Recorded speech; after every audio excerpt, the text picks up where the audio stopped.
ఖమ్మం జిల్లా వైరా మండలంలో మొక్కజొన్న విత్తన రైతులను ఆర్గనైజర్లు చేస్తున్న మోసాలపై అవగాహన కల్పిస్తూ కరపత్రాల పంపిణీ జరిగింది.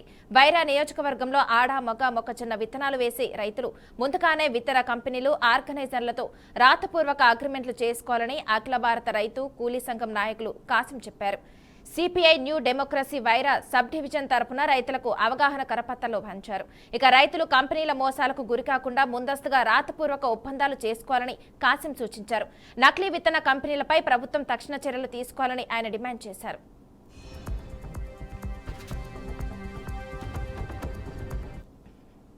ఇచ్చేటువంటి అనేక వందలాది కంపెనీలు ఈనాడు రైతాంగం ముందుకి వస్తున్నాయి.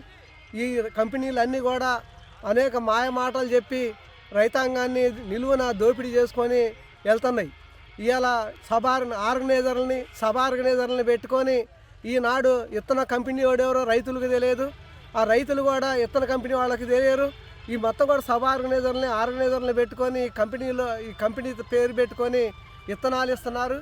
ఈ ఇచ్చినటువంటి ఇత్తనాలు కూడా కొన్ని పనిచేయ పరిస్థితి ఉన్నది. కొన్ని పనిచేసి దిగుబడి వచ్చినా కూడా ఆ డబ్బులు కూడా ఈయన పరిస్థితి ఉన్నది.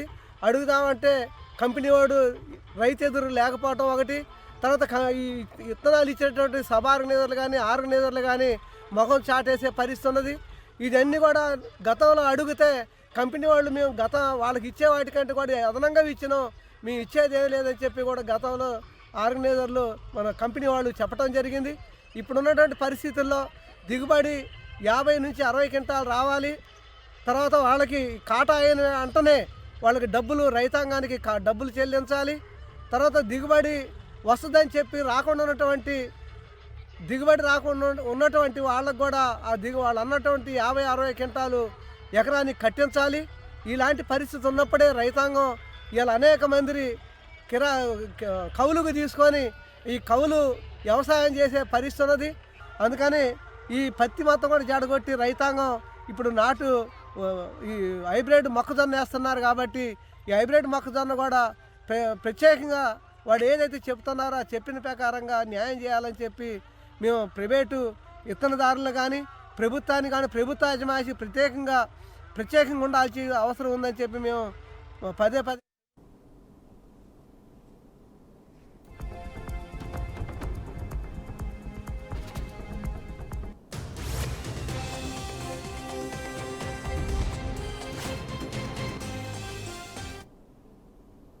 ఇక ఇదే విషయానికి సంబంధించి మరింత సమాచారాన్ని మా ప్రతినిధి రాజేంద్ర అందిస్తారు. రాజేంద్ర, చెప్పండి, రైతుల కష్టాన్ని ఆసరాగా చేసుకొని ఈ విత్తన కంపెనీలు మోసాలు చేయడం ఎంతవరకు న్యాయం అంటారు? థ్యాంక్ యూ మానస. ఇది విత్తన కంపెనీలు రైతులను నకిలీ విత్తనాలు అంటగట్టి నిండా ముంచుతున్న ఘటనలు అనేకంగా కొంతకాలంగా కొనసాగుతున్న పరిస్థితి ఉంది. ఉమ్మడి ఖమ్మం జిల్లాతో కాకుండా తెలంగాణలోని నల్గొండ, వరంగల్, కరీంనగర్ జిల్లాల్లో కూడా గతంలో అనేక ఘటనలు కూడా వెలుగులోకి వచ్చిన పరిస్థితులు ఉన్నాయి. అయినప్పటికీ కూడా ఈ నకిలీ విత్తన కంపెనీలపై నిర్దిష్టమైన చర్యలు ప్రభుత్వం తీసుకోవడం లేదనే విమర్శలు కూడా రైతుల నుండి వ్యక్తమవుతున్న పరిస్థితి ఉంది. ప్రధానంగా మాత్రం ఇప్పుడు ఖమ్మం జిల్లాకు సంబంధించిన వైరా నియోజకవర్గంలో మాత్రం ఆ సిపిఎంఎల్ న్యూ డెమోక్రసీ రైతు సంఘం, వ్యవసాయ కార్మిక సంఘాలు సంయుక్తంగా ఒక వినూత్న కార్యక్రమాన్ని చేపట్టారు. ఏదైతే రైతులు విత్తన కంపెనీల నుంచి విత్తనాలు కొనుగోలు చేస్తున్న సమయంలో మాత్రం ఆర్గనైజేషన్ నుండి ఒక అగ్రిమెంట్ ఆ ప్రపోజల్ ని కూడా ప్రవేశపెట్టడం జరిగింది. ఎందుకంటే పత్తి విత్తనాలు, మొక్కజొన్న, ఇతర విత్తనాలు ఏది కొనుగోలు చేసినా కూడా ఆర్గనైజేషన్ నుండి హామీ పత్రాన్ని తీసుకోవాలి. ఎందుకంటే పంట నష్టపోయిన క్రమంలో పూర్తి స్థాయి నష్టపరిహారాన్ని ఆ కంపెనీలు చెల్లించే విధంగా కూడా అగ్రిమెంట్ చేయించుకోవాలని సూచిస్తూ ఈ అవగాహన కార్యక్రమాలు కూడా గ్రామాన్ని నిర్వహిస్తున్న పరిస్థితి ఉంది. ఎవరైనా నియోజకవర్గంతో పాటు కొత్తగూడెం నియోజకవర్గంలో కూడా గతంలో అనేక ఘటనలకు వెలుచూసిన పరిస్థితి ఉంది. గత ఏడాది కూడా పూర్తిగా పత్తి, మొక్కజొన్న పంటలు కూడా నష్టపోయారు రైతులు. వారికి ఇప్పటివరకు కూడా విత్తన కంపెనీల నుంచి ఎలాంటి పరిహారం కూడా అందలేదు.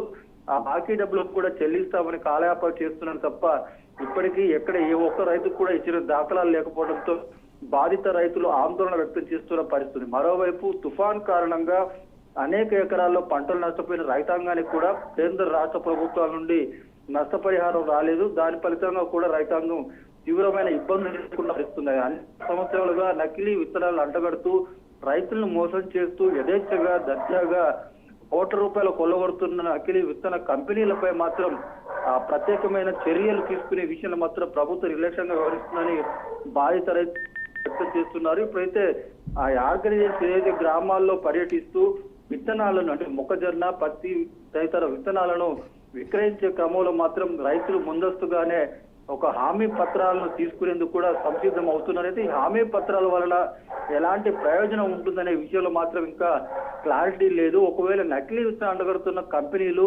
మొక్కుబడిగా హామీ పత్రాలు ఇచ్చినా కూడా తర్వాత పంట నష్టపోయిన తర్వాత ఆ నష్టపరిహారాన్ని చెల్లిస్తాయా లేదనే ఒక ప్రశ్నకు కూడా నిర్దిష్టమైన సమాధానం లేని పరిస్థితి. ఏదైనా వ్యవసాయ శాఖ అధికారులు కానీ ప్రభుత్వం సంబంధించిన శాఖలు కానీ ఈ విషయంలో నిర్దిష్టమైన చర్యలు తీసుకుంటేనే తప్ప ఈ నకిలీ విత్తనాల ఆగడాలు అంటే పంటలు నష్టం జరగకుండా ఉండే అవకాశాలు ఎంతైనా ఉంటుంది. ప్రస్తుతం మొత్తం న్యూ డెమోక్రసీ పార్టీ, రైతు కూలీ సంఘం, వ్యవసాయ కార్మిక సంఘాలు సంయుక్తంగా ఈ అవగాహన కార్యక్రమాలు చేపడుతుండడంతో రైతుల్లో కొంత అంటే ఒక రకమైనటువంటి భరోసా ఏర్పడుతుందని చెప్పవచ్చు. ఇన్ ఫ్యూచర్ లో ఆర్గనైజ్ గ్రామాల్లో పర్యటించిన క్రమంలో ఈ విత్తనాలు విక్రయించే నేపథ్యంలో ఇలాంటి హామీ పత్రాలు తీసుకుంటే కొంత వరకైనా కూడా భరోసా ఉంటుందని రైతులు భావిస్తున్న పరిస్థితి మారత. అయితే రాజేంద్ర చెప్పండి, రైతులు రాతపూర్వక అగ్రిమెంట్లు చేయకపోవడం వల్లే ఈ మోసాలు జరుగుతున్నాయనుకోవచ్చా? ఎంతో కొంత మేరకు ఈ హామీ పత్రం ద్వారా రైతులకు లబ్ధి జరుగుతుందని విప్లవ పార్టీ నాయకులు అభిప్రాయపడుతున్న పరిస్థితి. ఎలాంటి హామీ పత్రం లేకపోవడం వలన నకిలీ విత్తనాలు కొనుగోలు చేసి అనేక ఎకరాల్లో పంటలు వేసి ఆ తర్వాత విత్తనాలు ఎలాంటి ఫలితం ఇవ్వకపోవడం వలన పంటలు నష్టపోయిన క్రమంలో అటు విత్తన కంపెనీల నుంచి పరిహారం రాకపోగా ప్రభుత్వం నుంచి కూడా ఎలాంటి ఆర్థిక శాఖ అందకపోవడంతో పూర్తిగా నిండా రైతులు మునుగుతున్న నేపథ్యాన ఇలాంటి హామీ పత్రాలు కొంత మేరకైనా ఉపయోగపడతాయని వారిపై అవసరమైతే కోర్టులో కేసులు వేసి ఆ పరిహారాన్ని పొందే అవకాశం ఉంటుందని విప్లవ పార్టీ నేతలు అభిప్రాయపడుతున్న పరిస్థితి ఉంది. దీనివల్ల కొంత మేరకైనా రైతుల్లో అవగాహన వచ్చి చైతన్యం ద్వారా వాళ్ళు నకిలీ విత్తనాలు కొనుగోలు చేసి మోసపోకుండా ఉండే అవకాశం ఉంటుందనే అభిప్రాయాలు వ్యక్తమవుతున్నాయి మానస. అయితే ఇన్ని మోసాలు జరుగుతున్నా కూడా రైతులను రక్షించడానికి ప్రభుత్వ స్థాయిలో ఎలాంటి చర్యలు తీసుకునే అవకాశం ఉందంటారు? ఇప్పటికైతే ప్రభుత్వం అంటే నిర్దిష్టమైన బ్రాండెడ్ కంపెనీలు ప్రభుత్వం గుర్తించిన కంపెనీల నుంచి విత్తనాలు కొనుగోలు చేయాలని వ్యవసాయ శాఖ అధికారులు అనేక సార్లు గ్రామాల్లో సభలు నిర్వహించి రైతులకు అవగాహన కల్పిస్తున్నప్పటికీ కూడా ఈ అంటే ఆ మెరుగైన బ్రాండ్లు అంటే అందమైన బ్రోచర్స్ ను తయారు చేసి వాటిలో నకిలీ విత్తనాలు పెట్టి ఆ డబ్బులు అంటే కొంత అడ్వాన్స్ గా తీసుకుని దాని తర్వాత మళ్ళీ ఆ దశల వారీగా డబ్బులు తీసుకునే ఒక సదుపాయాన్ని కల్పించి రైతులను నమ్మించి మోసం చేస్తున్న నేపథ్యంలో ప్రభుత్వ శాఖలు కూడా ఏం చేయని పరిస్థితి ఉంది. అయినప్పటికీ కూడా అవగాహన సదస్సులు నిర్వహిస్తూ నకిలీ విత్తనాలు కొనుగోలు చేయొద్దని ప్రభుత్వ శాఖల అధికారులు చెప్తున్న పరిస్థితి ఉంది. అయితే ప్రధానంగా మొత్తం వ్యవసాయ శాఖ అధికారులు మాత్రం సీరియస్ గా పెట్టి ఈ రైతులు ఎలాంటి మోసాలకు గురి కాకుండా ఉండేందుకు మరిన్ని చర్యలు తీసుకోవాల్సిన అవసరం అయితే ఉంది. ఇప్పటికే ప్రభుత్వం ద్వారా సరఫరా చేస్తున్న విత్తనాలు కానీ ఎరువులు కానీ ఈ విషయంలో కూడా రైతులు నష్టపోవడం లేదు. అయితే బ్రాండెడ్ కంపెనీలు ప్రభుత్వం గుర్తించిన కంపెనీల నుండి కొనుగోలు చేయాలని ప్రభుత్వం చెప్తున్నప్పటికీ కూడా నకిలీ విత్తనాల కంపెనీలకు సంబంధించిన ఆర్గనైజర్స్ కానీ ఆ నిర్వాహకులు కానీ యజమానులు కానీ అనేక పద్ధతుల్లో అనేక మార్గాల్లో రైతులను మోసం చేస్తూనే ఉన్నారు. అయితే ఈ విధానాలకు అడ్డుకట్ట వేసేందుకే విప్లవ పార్టీ ఈ తరహా హామీ పత్రాలను తెరపై తీసుకొచ్చింది. రైతుల్లో చైతన్యం తీసుకొచ్చేందుకు గ్రామాల సభలు, సమావేశాలు, అవగాహన సదస్సులు నిర్వహిస్తున్నారు. Okay, thank you Rajendra.